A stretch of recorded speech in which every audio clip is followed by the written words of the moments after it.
O poeta, contista e cronista Carlos Drummond de Andrade nasceu na cidade de Itabira, Minas Gerais, no ano de 1902. Pelos conjuntos de sua obra, tornou-se um dos principais representantes da literatura brasileira no século XX. Essas são algumas de suas obras. É considerado por muitos críticos literários como um dos principais escritores do modernismo no Brasil. E esse é o Carlos Drummond de Andrade. Carlos Drummond de Andrade fez o curso superior de farmácia na Escola de Odontologia e Farmácia de Belo Horizonte, porém, ele não chegou a exercer a profissão de farmacêutico durante sua vida. Durante toda a sua vida, ele teve apenas uma esposa, Dolores Dutra de Moraes, e com ela teve 2 filhos, Carlos Flávio, que morreu após o nascimento, e Maria Julieta, que também foi escritora. Ele faleceu em 17 de agosto de 1987, na cidade de Rio de Janeiro, em decorrência de problemas cardíacos, 12 dias após a morte de sua filha, Maria Julieta.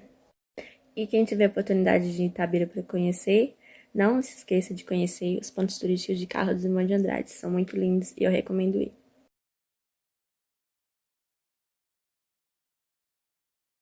Mais vasto é o coração. Os críticos costumam dividir a obra de Drummond em fases e períodos. Para o crítico Afonso Romano, a poesia de Drummond pode ser dividida em 3 fases, cada uma delas caracterizada por uma equação, em que os termos são o eu e o mundo. De acordo com essa classificação, na primeira frase, que abrange os 2 primeiros livros, Alguma Poesia, 1930, e Brejo das Almas, 1934, o eu é maior que o mundo. Na primeira estrofe do poema 7 Fases, que abrange Alguma Poesia, o eu lírico apresenta como se um gauche, termo francês que significa esquerdo, desajeitado, e sugere seu deslocamento em um mundo habitado por semelhantes com quem não se comunica. Essa relação tensa e instável do eu com o mundo, marcada por momentos de aproximação e distanciamento, é uma das principais características da sua marca poética.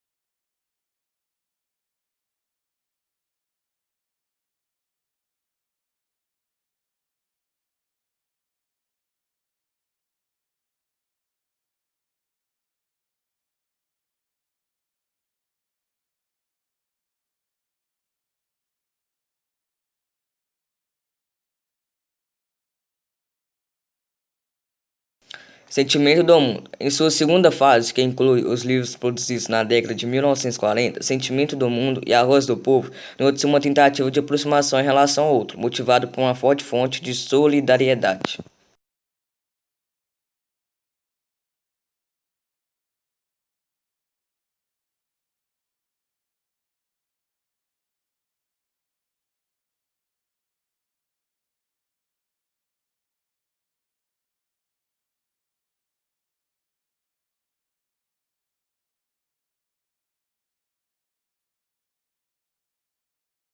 A negatividade. A terceira fase mostrará, em contrapartida, o abandono da esperança e ao retorno ao distanciamento. Começa timidamente novos poemas. Em 1948, estabelece um novo enigma.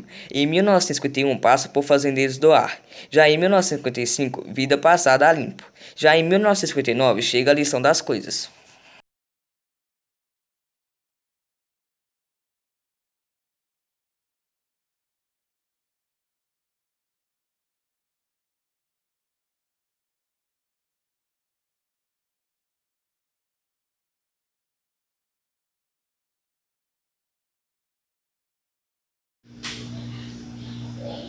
Oi pessoal, meu nome é Bianca e hoje eu e meu colega Roger vamos explicar qual a importância do poeta Carlos Drummond de Andrade para o modernismo brasileiro.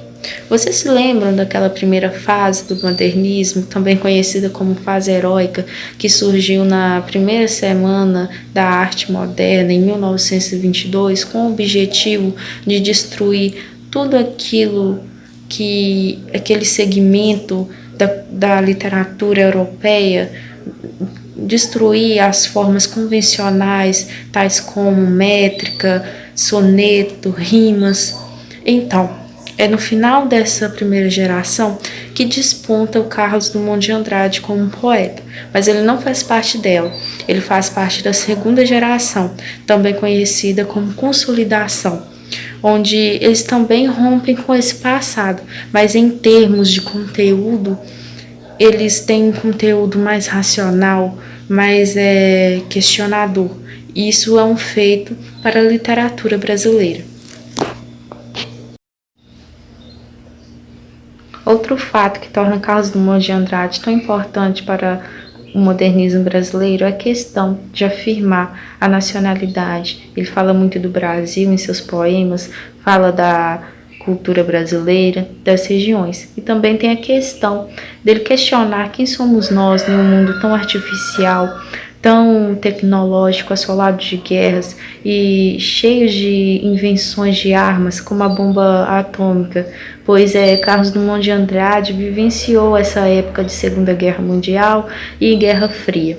Ele trouxe universalidade para a poesia moderna brasileira. E também seus poemas abrangem uma multiplicidade de temas. Ao mesmo tempo, Drummond, em seus poemas, não deixava de apresentar um certo desencanto com a vida, traduzido pelo uso de humor e ironias. Em relação a conteúdos, ele foi um escritor extremamente versátil, por retratar de conteúdos sociais e econômicos que sua época o presenteava, mas sempre de um ponto de vista pessoal e humano, dando um tom de atualidade. Pois, apesar de muito tempo ter se passado, esses temas continuam sendo universais, como amor, solidão e abandono.